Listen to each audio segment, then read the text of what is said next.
बहुत लंबे अरसे से इंतजार था स्ट्रीट को। आज से 10 महीने पहले तो ऐसा लग रहा था ऑलमोस्ट डील सील हो गई है। फिर उसके बाद शायद वैल्यूएशंस के मतभेद हुए थे और अब फाइनली कल रात में अपडेट आता हुआ कि टोरेंट फार्मास्यूटिकल्स जेबी केमिकल्स एंड फार्मास्यूटिकल्स को खरीदेगी। दरअसल ये एक पी प्लेयर ओन्ड है। 2020 में मेरे ख्याल से केकेआर ने मोदी परिवार से इस कंपनी को खरीदा था और 5 साल बाद अब वो पी प्लेयर इसको टोरेंट फार्मास्यूटिकल्स को बेच रहा है। डिटेल्स क्या है? केकेआर का जो 46% के आसपास स्टेक है वो 1600 रुपए पर शेयर में टोरेंट फार्मा खरीद लेगी, यानी कि प्रोमोटर्स का स्टेक एक्वायर करेगी। 11,900 करोड़ रुपए के आसपास खर्च होंगे। इंप्लॉइज से ईसॉप के थ्रू या जिनके ईसॉप कन्वर्जन ड्यू थे वो सब मिला के 2.8% कर्मचारियों से खरीदा जाएगा और उसके बाद एक मैंडेटरी ओपन ऑफर ट्रिगर होगा 26% का। इंप्लॉइज से और प्रोमोटर से खरीदेंगे 1600 रुपए पर शेयर पे और जो ओपन ऑफर ट्रिगर हो रहा है वो 1639 रुपीज 18 पैसे पे 26% स्टेक के लिए। ये फेज 1 डील का है। फेज 2 जो है उसमें एक बार अधिग्रहण हो जाएगा, उसके बाद जेबी केमिकल्स को टोरेंट फार्मा में मर्ज कर दिया जाएगा और उस मर्जर का स्वैप रेशियो भी सामने आ गया है। 100 शेयर्स अगर जेबी केमिकल्स एंड फार्मास्यूटिकल्स के आपके पास होंगे तो 51 शेयर टोरेंट फार्मा के मिलेंगे। मैं ऐसे ही गणित कर रहा था, फ्राइडे की क्लोज में वो 5-5.5% का डिस्काउंट हो जाता है टोरेंट के फेवर में और जेबी के अगेंस्ट में। सक्सेसफुल रही ये डील, अब तो हो ही गई है खैर। तो 7वीं सबसे बड़ी डोमेस्टिक कंपनी से बढ़कर ये 5वीं सबसे बड़ी डोमेस्टिक कंपनी बन जाएगी टोरेंट फार्मास्यूटिकल्स। और ज्यादातर एक्सपर्ट्स मानते थे हमेशा से कि पोर्टफोलियो जो है वो कॉम्प्लीमेंट करता है।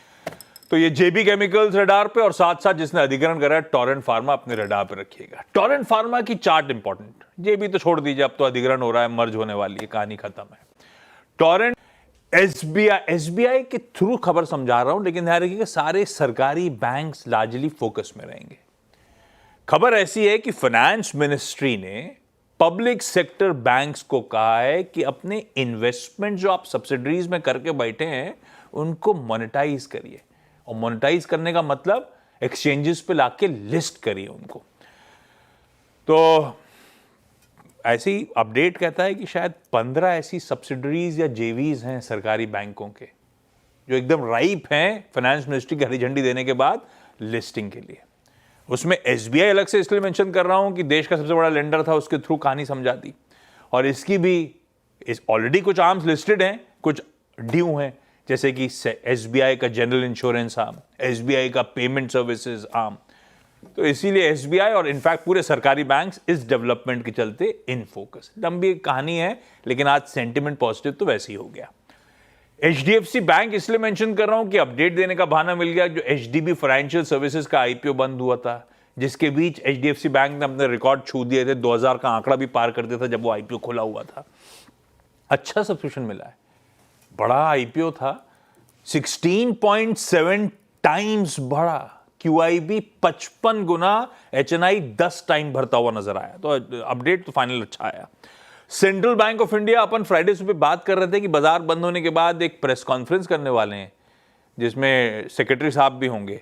अपडेट ये कि future generally life insurance company का 25% स्टेक सेंट्रल बैंक खरीदेगा और फेडरल बैंक को रडार पर रख लीजिएगा। आज दरअसल बोर्ड मीट है फंड रेजिंग पर मेरे ख्याल से लार्जली वो बॉन्ड इशुएंस के जरिए अपने कैपिटल को ऑगर करने की तैयारी कर रहे हैं। तो फेडरल बैंक उस बैकड्रॉप पे फोकस में।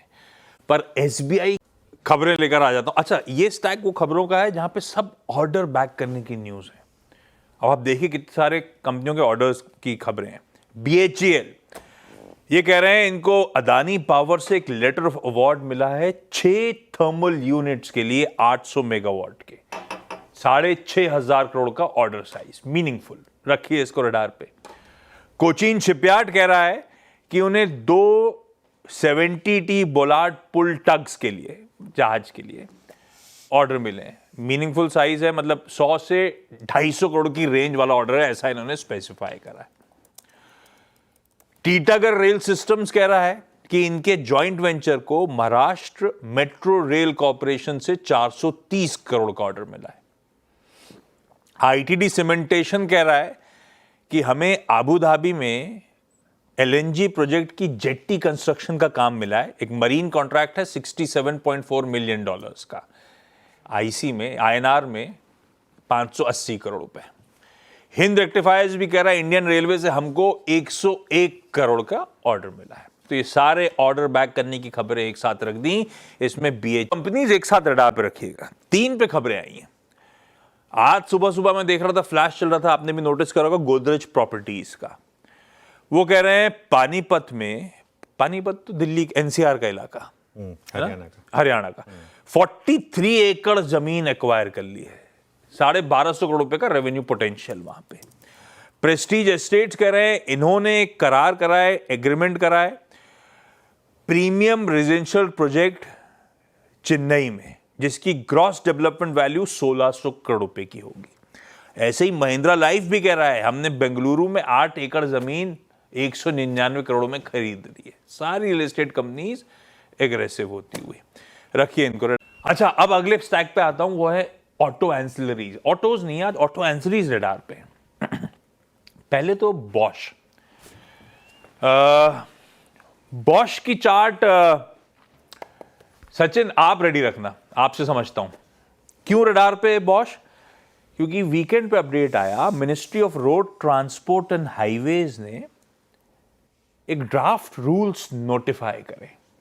ये ड्राफ्ट रूल्स कहते हैं कि टू व्हीलर जो भी 1 जनवरी 2026 के बाद मैन्युफैक्चर होगी, उसमें एंटी ब्रेकिंग सिस्टम मैंडेटरी होगा।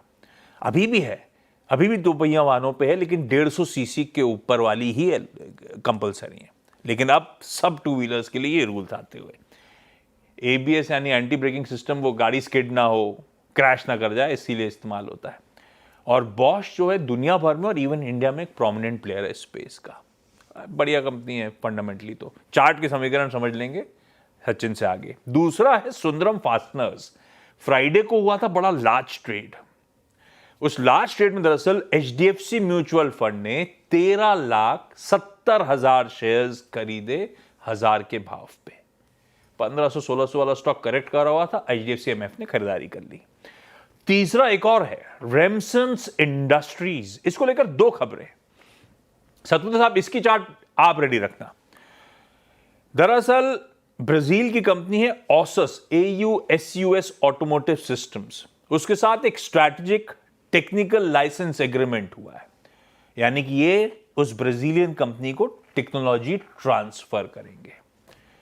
और ये ऑसस जो है, ये जीएम को, फोक्सवैगन को, वॉल्वो को, डेयरी को, ये सब इसके की क्लाइंटल्स में से कुछ नाम है। तो इंटरेस्टिंग टेक्नोलॉजी ट्रांसफर एग्रीमेंट हुआ है। प्लस इन्होंने एक और अपडेट दिया, एक विदेशी कंपनी फोर्ड ऑटोसान से इसको स्पेयर व्हील विंच सप्लाई करने के ऑर्डर्स भी मिले। तो 2 खबरों के चलते रेमसन्स रडार पे।